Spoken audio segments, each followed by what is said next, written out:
Many people get quite confused about the difference between asset management and wealth management. Let's learn more. I'm your learning partner, Sushila Hariharan. And if you're interested in a career in investment banking, hedge funds, and global markets, do subscribe to my YouTube channel because I discuss topics that are relevant, contextual, and videos that are important for many of us to understand before we decide on careers that we may want, as well as portfolios that we may like. What is asset management? Asset management refers to the entire spectrum of activities that involves contributing capital to a mutual fund or a hedge fund or a private equity fund that then collects capital from different investors and invests this pool of combined capital into different asset classes depending upon the investment objective of the fund. Asset management has grown in leaps and bounds in the last few years, especially in the hedge fund industry, where literally funds are now managing trillions of dollars. The management of these funds is extremely critical to understand how wealth is generated, created, and distributed amongst the investors. This pooling of funds concept is very unique to the asset management industry because over here we're literally giving capital to the asset management company, whether it's a mutual fund or a hedge fund. And when you're giving the when you're giving the capital to the hedge fund or the mutual fund or to any other asset management company, then they are pooling the capital from different investors. So the asset management company is then making a collective investment on behalf of this pooled capital on behalf of these different investors. And that's a very important aspect of asset management. So they're literally taking in your capital and managing your assets. Okay, that's asset management company. On the other hand, what is wealth management? Now, many times wealth management is confused with asset management because over here in wealth management, we are taking in only the capital of one investor and managing the wealth on behalf of that single investor. Does that mean the wealth management company is taking only one investor? No. They're taking in many investors, but they're managing in the capital of that investor in order to suit his investment objectives, his investment priorities, his investment outcomes. Unlike the pooled funds concept, which is looking at the collective decision, which is looking at the collective profits or returns for the entire pool of capital, over here, wealth management is looking at exclusive and individualistic returns and profits for the investment for the investor. The investor is normally typically a high net worth individual, that's an HNWI, and because they have got a lot of money, typically starting from 1 crore in the Indian 1 crore rupees in the Indian market, that is about 10 lakh uh, 10 million rupees in the Indian market, or you could look at something like $1 million plus in the United States market. Wealth management is more about creating a portfolio individualized, customized, structured to meet the requirements of that wealthy individual. These include sports stars, celebrities, film actors, actresses, and now increasingly even many YouTubers and social media content creators. So, this aspect of wealth management is creation of a portfolio, creation of a solution that is structured and designed to meet the requirements of that single investor and not of the entire pool of investors, as in the case of concept of asset management companies.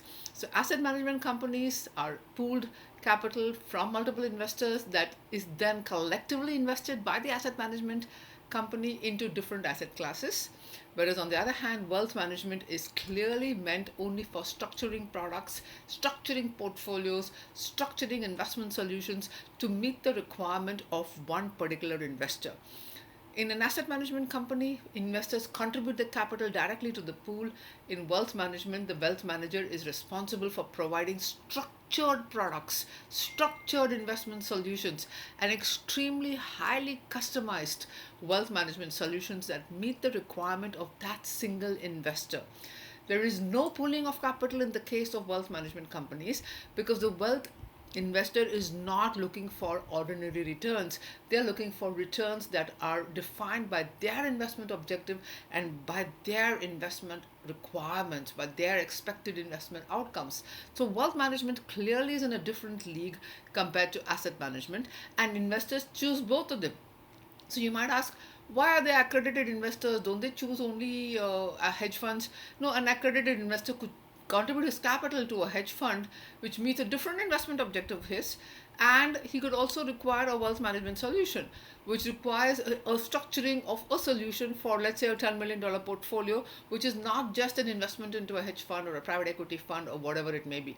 Thus, wealth management has now become extremely popular, and large banks, you have Goldman, you have Morgan Stanley, you have UBS, etc., which have huge divisions which employ highly sophisticated tools and techniques to help uh, high net worth individuals. These include entrepreneurs, film celebrities, sports personalities, etc., to manage their wealth.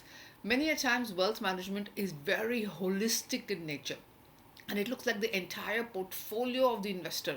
These include real estate, equities, foreign exchange, and it might even extend to estate planning as well.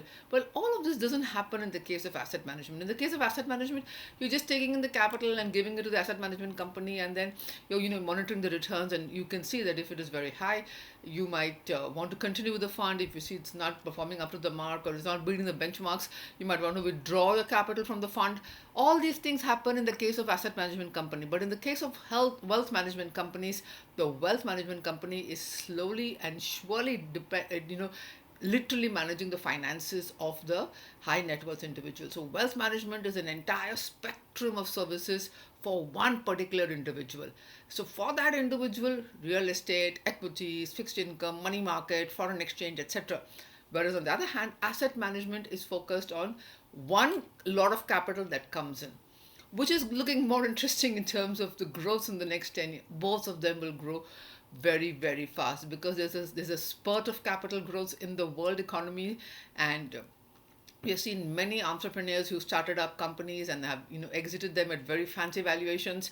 There's a lot of capital that is coming into the world economy, and because of this flow of capital that's coming into the hands of individual entrepreneurs, sports personalities, social media content creators, etc., we always find that there will be a very high demand for both kind of services. Therefore, we find that there's a surge in the amount of assets under management also that is managed by asset management companies, looking like literally $1 trillion asset management companies like BlackRock, Citadel, etc. And we also have billions of dollars of wealth being managed by very smart wealth management. Do they both use technology? Of course, they both use technology for asset allocation, because without technology services, we will never be able to identify the structuring and the requirement of the investor and mapping it out to what is available in the markets. They both use technology extensively so that they would be able to capture that market, which is very much needed for the investors. So both asset management as well as wealth management are great in terms of growth for the next few years. How are they going to be as careers? They're going to be very, very lucrative as careers, because as a career there is tremendous hype. These are all this is high finance jobs. High finance jobs, while there could be a high level of automation, AI, etc. in them, these jobs also require the analysts to think, to use their brains, to to provide solutions which will work under different circumstances. So this is the kind of work that, while AI might take over, let's say 65-70% of the execution, the thinking and the decision making will still largely be analytical in nature, which will still need a lot more human effort and a lot more requirement for CFAs and chartered accountants, MBA finance executives to come and join them, so that they would be a great career option for both people in the asset management company as well as in the wealth management solutions. Thank you so much for listening in, and if you like the content, share and subscribe to my channel. Do like the video and let your friends know that we provide topics on high finance.